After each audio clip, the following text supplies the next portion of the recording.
Hello mga kabibigo, welcome back sa ating bagong YouTube channel. Ito ang pinakamaingay na YouTuber sa balat ng YouTube. Ako si Kabibing maglebag-lebag ng term with evidence. Ako, kakampi na si John Vic Remulla kay VP Sara. Kinampihan ni John Vic Remulla si VP Sara. Ito yung obserbasyon ng maraming netizen ngayon kasi may bagong pasabog na naman si John Vic.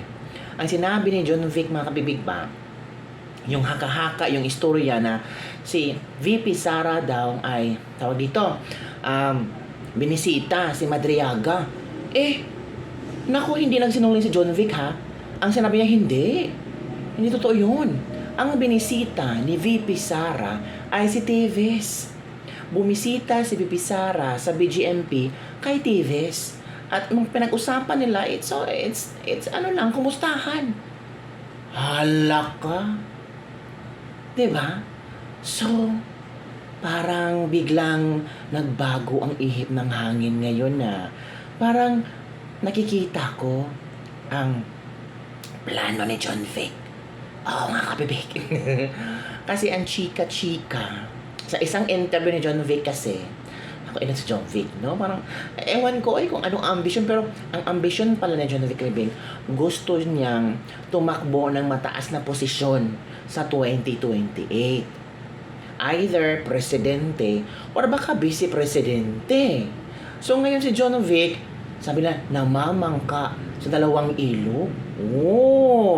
Si John Vic daw ay very careful sa mga kung sinong babanatan niya kasi may plano pala itong tatakbo sa 2028 bilang presidente. He is not closing the possibility daw na siya ang pwedeng manok ni BBM. Pero sabi ng iba, John Vic, huwag ka na nang mag-presidente. Mag-vice-presidente ka na lang. Kasi kinampihan mo na si Sara, Duterte Remulla na lang sa 2028. Alak, grabe. Ang bilis naman.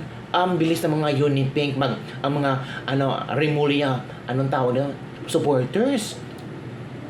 Sara Duterte and John Vic Remulla. Hala ka. Another budol na naman to. Another pasakay na naman sa pangalan ni VP Sara para manalo. Ay, ako VP Sara, wag na lang, day. Wag na lang talaga, day. Tama na yung 6 na taon, day, na sobra ang sakripisyo ng taong bayan dahil nagpabudol ka kay BBM. So, wag na kay John Vic, day. Pwede, day, John Vic Remulla, presidente versus Sara Duterte. Tingnan natin kung gaano ba kalakas itong si Remulla, mga kabibig. Diba? So, grabe ang ambisyon ni Remulla, no? Tatakbong presidente. Kaya ni Remulla, kabibig. Ano sa palagay ng kabibig ko? By the way, ito muna ang video ni Remulla ng kanyang pagbibigay ng impormasyon. Isang pasabog na talagang sampal na sampal, malaking sampal sa pagmumukha ni Leila de Lima. O, Leila de Lima, paano mo to sasagutin ang isang pasabog ni John Vic? Watch this video. Secretary, binabanggit po ng abogado ni Madriaga na si VP Sara ay pumunta sa BGMP. Sa inyo ho ba, napacheck nyo na po ba sa BGMP kung merong CCTV, merong visitation documents, kung pumunta ba talaga si VP Sara sa BGMP sa Camp Bagong Diwa? Pumunta siya ron pero kinausap niya si Arnie Teves, hindi si Madriaga.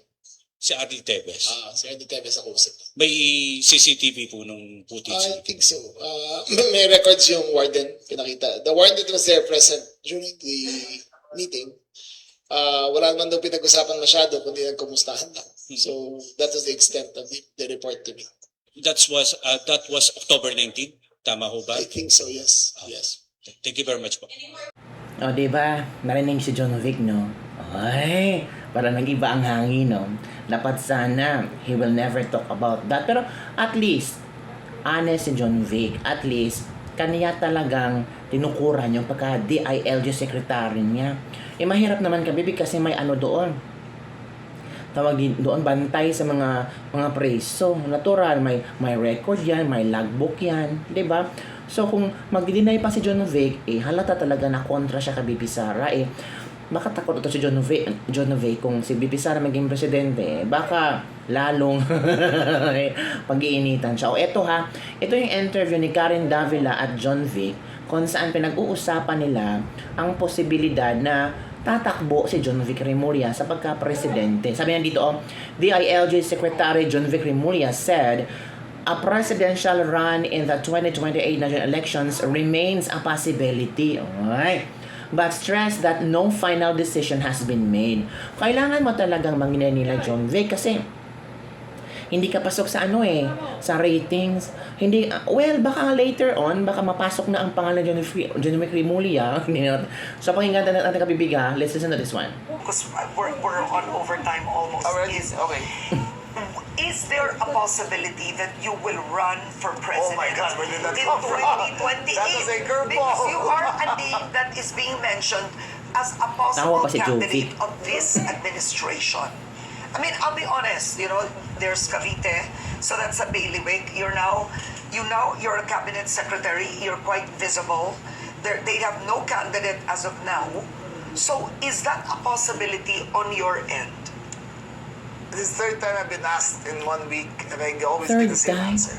In 1998, then Governor Bongbong Marcos was asked, "Do you want to become president?" And he said, 1998. "Of course. Oh! All governors want to become president, Because you know how to govern. and those who deny are lying." Oh! Sinabi niya yun? Sinabi niya yun. Yeah, I think in Channel 7 was one Okay, interview. okay. But I'm not governor, so that doesn't apply to me. So But you were governor. I was governor. Exactly. Yes. Saying applies to you. Hello. You were governor for 3 Drama na John terms. Vic. For Yes, in 4 Cavite. terms. Four, Yes. four I mean, terms. seriously. You were never congressman. Never. Oo, that the legislating is not your cup of tea. Not my cup of Oo, tea. mayor ka Buti na talaga lang. in governor. No, I was never governor. I was board member, vice governor, governor. Oh, madami na rin okay, pala ang alright. si And John Vic. mayor. I was never mayor. Never ka na Oh, mayor. hindi siya So naging it's mayor really pala, provincial kabibig. level. Yes. Okay, so are you open to running? It's a possibility. Oh! Okay, what No factors? conclusion yet, but it's a possibility. Okay, but what are the factors that you would want to see?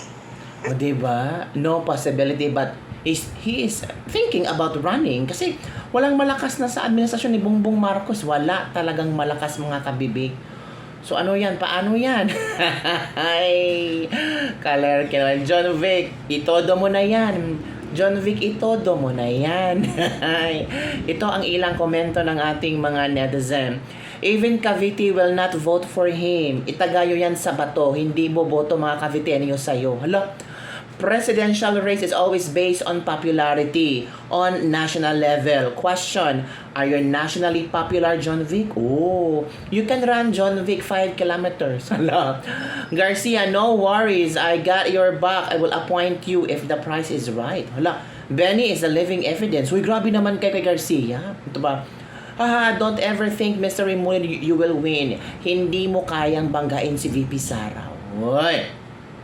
Ito pa, run and don't look back until you go beyond the Philippine area of responsibility. Uy, grabe naman kayo. Yes, in his dream, pwede naman, pero wag na lang sa totohanan. Ay, ito pa, pag nanalo to ng daya, huy, wag kayong ganyan, baka may ikabubuga si John Vic Remulla. Kayo talaga. What a great combination. John Vic Remulla for president, Boying Remulla for vice president. A group effort in bending the law. Hala, grabe. Kaya pala kung maka-group effort at lagi budget, pwede makaipong pagtakbo ha. Subukan mo muna, senator, kung mananalo ka, baka feeling mo lang tulad ni Boss Abalos, wish niya lang, taga-Cavite ko pero no for you. Hala ka. So yun kabibig ang mga komento ng ating mga netizen tungkol sa issue ni John Vic Remulla na posible lang tatakbo bilang presidente. Yung iba gustong itandem siya kay VP Sara. Yung iba naman ay John Vic, wag kang tumandem kay VP Sara. Lumaban kang mag-isa. Kasama mo si Bongbong Marcos ng 5 kilometer run.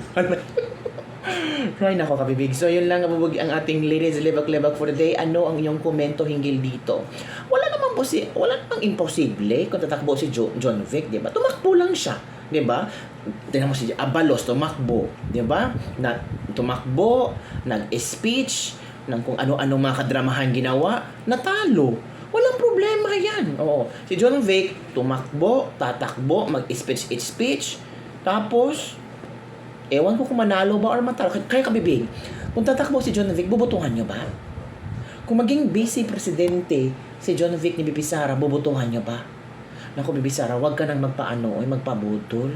Huwag kang makinig sa mga Remulla supporters. Huwag. Ikakasira mo yan. Nasira ka na ng panahon ni BBM. Huwag mong ituloy yung pagkasira mo, day. Huwag na talaga, day. Yun lang, Bibig. Don't forget to like, subscribe, and share this video. Bye, everyone. See you next time.